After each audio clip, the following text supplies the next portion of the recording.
मुल्क के नायब सदर जमहूरिया के ओहदे के लिए आज इंतखाबात हो रहे हैं।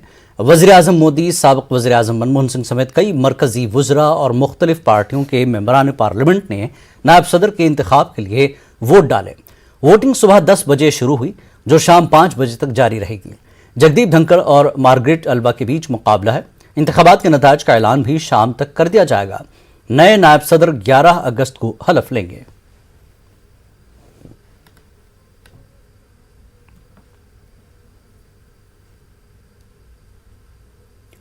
ईडी ने पत्रचाल मनी लॉन्ड्रिंग मामले में संजय राउत की अहलिया वर्षा राउत आज ईडी दफ्तर में पेश हुई। ईडी के अफसरान आज वर्षा राउत से पूछगछ करेंगे। यह भी कहा जा रहा है कि ईडी संजय राउत और उनकी अहलिया से आमने सामने पूछगछ कर सकती है। ईडी ने वर्षा राउत के अकाउंट से हुए ट्रांजैक्शन का मामला सामने आने के बाद समन दिया था।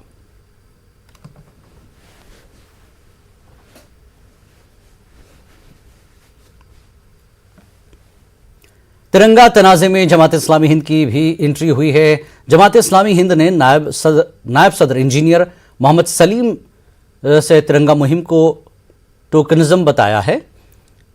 उन्होंने कहा कि मुल्क के असल मसाइल बेरोजगारी, महंगाई और तरक्की को लेकर हैं, अपना मुहासबा करना चाहिए।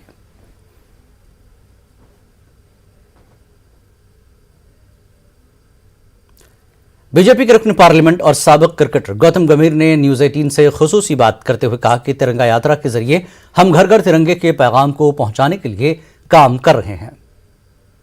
हमारे साथ बात करने के लिए मौजूद है बीजेपी सांसद गौतम गंभीर। गौतम जी, जिस तरीके से तिरंगा यात्रा, तिरंगा रैली लगातार निकाली जा रही है, आज बाइक रैली निकाली जा रही है, क्या कहना चाहेंगे?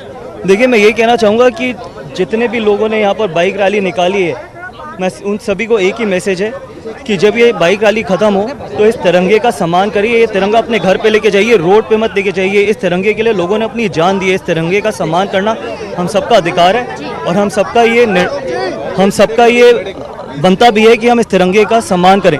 लेकिन ये एक बहुत अच्छा इनिशिएटिव है, इससे नेशनलिज्म जागरूक होता है और मुझे पूरा विश्वास है कि जो तिरंगा रैली है, बाइक रैली है, ये बहुत ज़्यादा सक्सेसफुल होगी। कॉमनवेल्थ में जिस तरीके से लगातार हमारे खिलाड़ी गोल्ड लेकर आ रहे हैं, उनके लिए क्या कहना चाहेंगे? देखिए, ये कहना चाहूँगा, सबको कंग्रेचुलेट करना चाहूँगा और मेरे को पूरा विश्वास है कि आगे आने वाली गेम्स में, चाहे वो एशियन गेम्स हो, ओलंपिक्स में हो, यहाँ से उनका मनोबल बढ़ेगा और आगे जाके ये एशियन गेम्स में भी और ओलंपिक्स में भी मेडल जीतेंगे देश के लिए। आखिरी सवाल है गौतम की, तिरंगा रैली को लेकर अपोजिशन जिस तरीके की बातें कर रहा है कि बांटने का काम कर रहे हैं, लगातार आरोप लगाए जा रहे हैं बीजेपी पर। देखिए, ये बहुत बेकार चीज़ है। तिरंगा हम सबकी जान है, हम सबकी शान है, हम सबका स्वाभिमान है। तो तिरंगे के ऊपर राजनीति करने का कोई फायदा नहीं है, तिरंगे के ऊपर राजनीति होनी भी नहीं चाहिए। तो इसलिए मुझे विश्वास है कि ऑपोजिशन को किसी ना किसी चीज़ पे तो यूनाइट होना बहुत ज़रूरी है। 75वां साल है हमारे देश की आज़ादी का, तो इस सबको मिलके बनाइए। और अगर प्रधानमंत्री जी ने इतना अच्छा इनिशिएटिव लिया है तो इसको सब सपोर्ट करें, इतना ही कहना चाहूँगा। तो आपने देखा, ये थे हमारे साथ बात करने के लिए बीजेपी सांसद गौतम गंभीर, जिनका कहना है कि तिरंगा हमारी शान है और विपक्ष कम से कम तिरंगे को लेकर राजनीति ना करे। कैमरा पर्सन कार्तिक के साथ रचना, न्यूज़ 18 दिल्ली।